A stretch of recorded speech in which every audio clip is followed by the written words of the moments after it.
The first full official day of fall has arrived here in Southern California and doesn't feel like fall at all. We're talking about warm and muggy conditions across the region still because we still have that lingering monsoonal moisture. We're still tracking this system. I want to show you really quickly.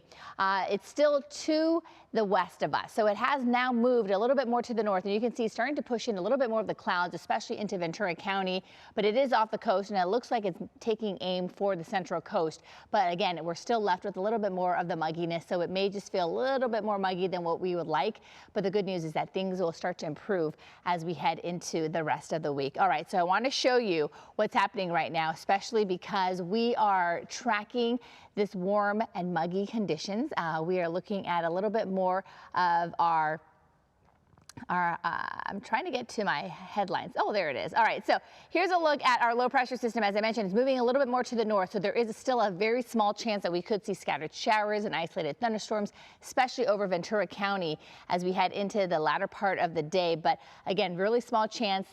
And don't be surprised if they don't get anything at all, because it looks like it's going away from us right now, but it's still leaving us with the mugginess. And then the good news is that starting tomorrow, because that low pressure system is moving away from us, we will begin the cool down. So that means the drier air that we like so much here in Southern California really starts to move back in. And then our temperatures are also going to start to drop. So this is what's going to feel a little bit more fall-like for our standards, especially as we head toward the end of the week. All right, I want to show you really quickly what I'm talking about, especially for parts of Ventura County, and then also maybe a small chance of some slight scattered showers later on today for areas like the San Fernando Valley. So here's a look. This is what we're seeing. Most of it is coming in from off the coast, and so most of it should be working its way into areas like Ventura County. But as we head into the valley, I want to show you the valleys so you kind of get an idea of what's happening as we set this in motion for you. So there is a small chance that it could run through the San Fernando Valley later tonight, overnight actually, into tomorrow morning, and you can see how quickly it moves and then heads over to Ventura County. So this is just one computer model. Another one is showing that it's going to be pretty dry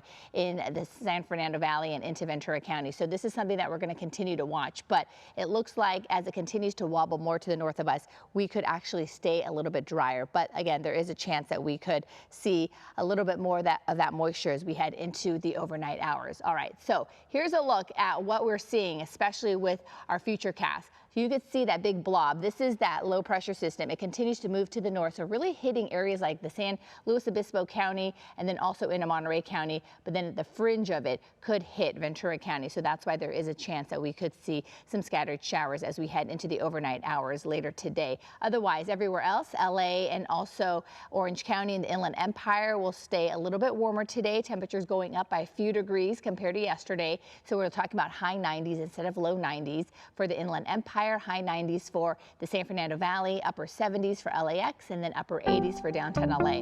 Then we're cooling down. Look at this. As we head into the rest of the week, we finally get out of the 80s and head into the 70s for LA and Orange County, and that's the fall-like weather that we're actually going to be experiencing just a little bit as we head into Thursday and Friday and also Saturday of this week. Valleys are going to get out of the 90s finally as we head into Thursday and Friday and get down into the 80s. In fact, Friday could be the coolest of the next 7 for you, mid-80s, before temperatures slowly start to rebound back up into the low 90s by the end of the weekend. And then here's a look at the Inland Empire. Upper 90s today, low 90s tomorrow, and then also getting into the mid 80s as we head into Friday. All right, Kalina, good.